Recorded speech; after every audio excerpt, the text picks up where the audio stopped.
Сегодня мы побывали в столярной мастерской, которая находится в селе Помоздино. Руководитель проекта Луханич Александр Андреевич. Здравствуйте, Александр Андреевич. Здравствуйте. Расскажите, пожалуйста, как у вас появилась идея создать проект «Столярная мастерская Ловья-Пу»?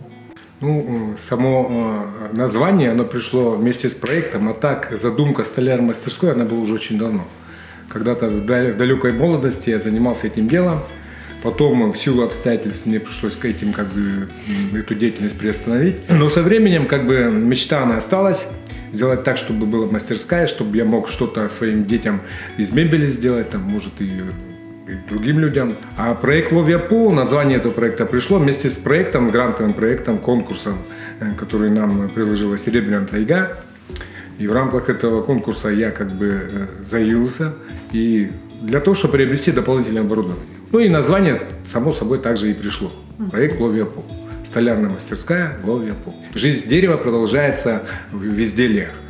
То есть дерево остается живым, правда, уже не тем, которому растет, снизу вверх, а то, что уже мы из него делаем какие-то вещи, которые и продолжаем тем самым жизнь этого дерева. В каком году вы защитили проект? В 2020-м, но просто реализация проекта моего затянулась. Хотелось бы реализовать его в течение года, но получилось так, что обстоятельства, сложности, карантины и все прочее, реализация проекта затянулась.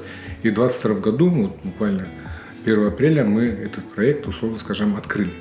То есть мастерская, в которой мы сейчас находимся, эти станки, оборудование. Проект мы открыли, но сказать, что мы уже работаем, зарабатываем, мы еще так не можем. Пока мы еще все налаживаем, есть еще над чем поработать, над вытяжкой, над вентиляцией и всем прочим. Что удалось приобрести на выделенные деньги?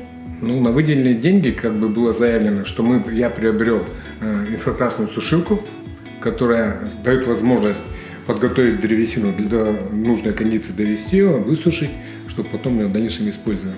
Плюс к этому я приобрел циркулярно-распиловочный станок, который тоже очень необходим, ленточную пилу и, добавив немножко денег, вытяжную установку, то есть стружка-отсос.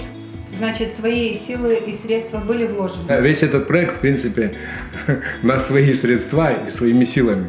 То, что с помощью гранта удалось приобрести часть какого-то оборудования, это очень здорово, на самом деле, это мне помогло. Но сам проект, я считаю, сколько я вложил в это здание, в это помещение, в те станки, которые были мной уже давно приобретены, это порядка 5% против 95%. Как развивается ваш проект в настоящее время? Я уже сказал, что проект, он, в принципе, в процессе развития, он еще только-только начинает. Первый заказ, который буквально сегодня привезли доски, нужно их пропустить, откалибровать, пропустить через рейс. Завезли доски, высушили. Он попросил меня сделать ему винтовку. На прошлой неделе я ему сделал винтовку. На этой неделе выходные пришли, я ему делаю винторез. Время сейчас такое, поэтому делаю сейчас ему винторез. Сегодня буквально вырвал пару минуток. За полчасика ему сделали винторез. В данный момент продукции еще как таковой нет. Есть заказы, но я так как я человек занятой, и это у меня мастерская выходного дня, так скажем, поэтому я не беру больших заказов, хотя они есть, и желающие есть, но я еще предлагаю такую услугу аренда столярной мастерской. То есть, условно скажем, не только я этим занимаюсь, а человек, которому нужно что-то сделать для дома, может обратиться, прийти и вместе со мной, я его помогаю, и он сам это делает. Так ему получится и дешевле, и в то же время мне не так напряжно. А какие услуги чаще всего? Кухонная мебель, допустим. Я сейчас думаю над тем, чтобы клеить щиты, из щитов делать уже мебельные фасады и все прочее. А потом из них, это понятно, что кухонная гарнитура – это самая такая теплая зона, поэтому древесина, чистое дерево, массив, он хорошо бы вписался в эту историю.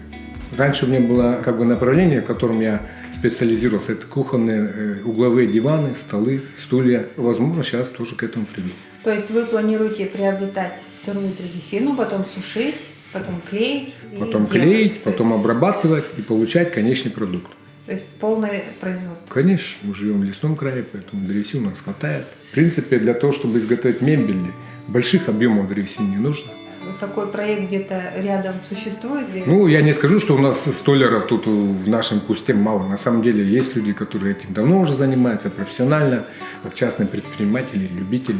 Просто я буду делать то, что они не делают. Есть вещи, которые они делают как на потоке, допустим, а мы будем делать что-то такое более совершенная. Да, индивидуальный подход к каждому это в первую очередь. Но опять же, спрос-то ведь большой. Тем более сейчас санкции. Многие фирмы, которые у нас заполонили и делают ширпотреб без опилок, да, они от нас ушли. Ну, мы вернемся к исконному, к древесине, натуральному дереву. Ну, что-то уже спрашивали конкретно? Ну, конкретно вот у меня, допустим, дети мои, которые строятся, что сын, что дочка, да, они уже мне просят изготовить им кухонные гарнитуры. Какие планы на будущее?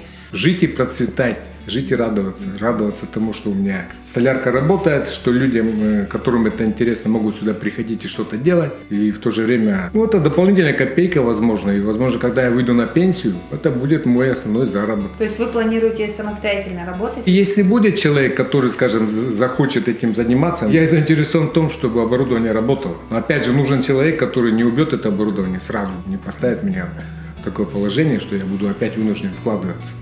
То есть мне нужен человек, который действительно способный и отношение которого соответствующее. Возможно, молодых людей я попытаюсь выучить.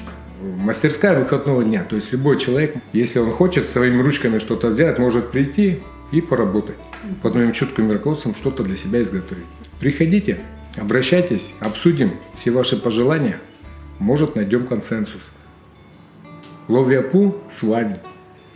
Грантовый проект «Северное сияние. Женские инициативы по устойчивому развитию сельских территорий» финансируется Евросоюзом. В Республике Коми проект реализует фонд «Серебряная тайга». Благодаря ему грантополучатель смог реализовать свой мини-проект.